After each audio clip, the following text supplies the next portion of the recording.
Hello बच्चों, मेरा नाम प्रिंस और आप सभी का आपके अपने यूट्यूब चैनल पिंक प्लस पर स्वागत है। बच्चों आज के वीडियो में जनरल का 8वीं का प्रश्न 5.1 का प्रश्न नंबर 7 होता है। चलिए शुरू करते हैं।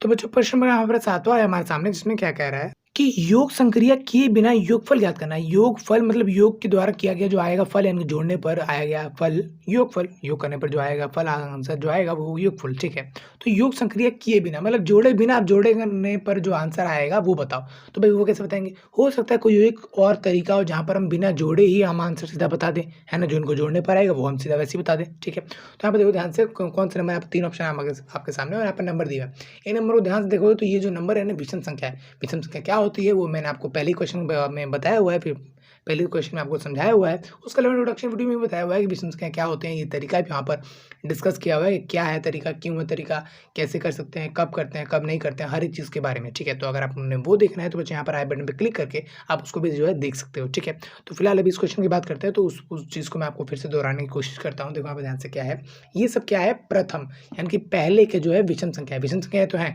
विषम संख्या तो भाई साहब ये भी है ना, है कि नहीं? हाँ है। तो ये क्या है? नहीं है, ये यहाँ पर तो नहीं है। यहाँ पर कौन सी संख्या है? वो संख्या है जो पहली प्राकृतिक संख्या है ना, प्रथम प्राकृतिक विषम संख्या है। प्राकृतिक यानी जो 1 से शुरू होती हैं, तो ये 1 से शुरू हो रही हैं, 0 से शुरू नहीं हो रही हैं, और 1 से ही शुरू हो रही है, मतलब स्टार्टिंग से स्टार्ट हो रहा है। ऐसा तो है नहीं 5000 3000 ऐसा कुछ बोला हुआ है, नहीं बोला हुआ है। ठीक है, तो कहीं ना कहीं ये जो संख्या है ये क्या है? विषम संख्या है। तो ये पहली कितनी विषम संख्या है? 1 2 3 4 5। तो पहली 5 विषम संख्याओं का योग पूछा हुआ है। अब देखो जो ये विषम संख्या होते हैं ना, प्राकृतिक विषम संख्या यानी कि पहले के विषम संख्या, स्टार्टिंग के विषम संख्या है, तो उनकी में उनको क्या होता है ना कि जितने होते हैं ना उतने का वर्ग करोगे तो उसके बराबर होगा। फॉर एग्जाम्पल पहले 1 2 3 4 5, तो ये 5 है, तो इनको जोड़ोगे तो जो आएगा ना 5, क्योंकि 5 है तो 5 का वर्ग करने पर भी वही आएगा।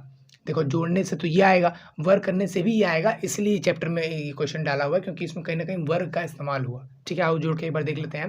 तो 9 और 1 10 और 7 और 3 10 10 10 20 और ये क्या है 5 25, तो कहीं ना कहीं जोड़ने में तो 25 आ गया। ठीक है, और कहीं ना कहीं क्योंकि 5 है और 5 का वर्ग करो तो क्यों भी क्या आएगा 25, तो कहीं ना कहीं 25 इस तरीके से भी आ सकता है, और इस तरीके का आपको याद करना है, क्योंकि इस तरीके से निकालना है, क्योंकि योग कर नहीं सकते। योग करके मैं अभी इसलिए दिखाऊँ ताकि सही सही है या नहीं है ये आप बता सको। ठीक है, फिलहाल हम योग करेंगे नहीं, अब सीधा ऐसे ही करेंगे। ठीक है, तो आप उसको फटाफट से जोड़ते हैं।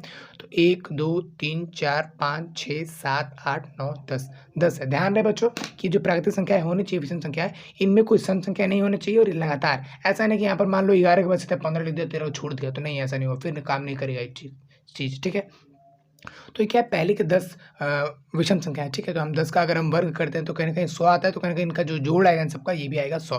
तो अब जोड़ लेते हैं भाई, इसको कितना ही है 1 2 3 4 5 6 7 8 9 10 11 12। तो अब 12 का वर्ग करेंगे, मतलब 12 को 22 से गुणा करना। अब इतना तो यार आपको याद ही है कि कितना होगा, 144 होगा, तो मैंने यहाँ पर जो है इनका लिख दिया है। ठीक है, योगफल हुआ। ठीक है, अच्छा अगर मान लो मैं कहूँ कि भाई 12 का वर्ग निकालो बिना उसको गुणा किए, 12 का वर्ग निकालो बिना उसको गुणा किए, तो मैं क्या करूँगा, पहले 12 प्राकृतिक संख्याओं को जोड़ दूंगा प्राकृतिक विषम संख्या को। जैसे जोड़ने की बजाय हम भाग क्या में वर्ग से भी इसका आंसर निकाल सकते हैं। वैसे वर्ग भी तो अगर बोला जाएगा 5 का वर्ग करो तो हम इनको जोड़ देंगे, आंसर आ जाएगा, हमको गुणा करने की जरूरत नहीं है। हाँ, तो फिर ऐसा ही करना है आपको अगले क्वेश्चन में, मतलब 8वें क्वेश्चन में ऐसा ही है कि आपको बोला जाएगा भाई 5 का वर्ग करो, 10 का वर्ग करो, 15 का वर्ग करो, कितने का करो, 11 का वर्ग करो, इतने का क्या करो वर्ग। ठीक है, और जो आएगा वो बताओ कि वो कितना आएगा, कितने नंबर को जोड़ने पर वो आएगा। ठीक है, ऐसा कुछ है, ऐसे से कुछ रिलेटेड है, तो वो अगर आपको क्वेश्चन देखना है तो अभी डिस्प्ले पे आएगा, तो आप वहाँ से देख सकते हैं। ठीक है, तो इस वीडियो में तो फिलहाल इतना ही, मिलता है अगली वीडियो में, तब तक ले जय हिंद।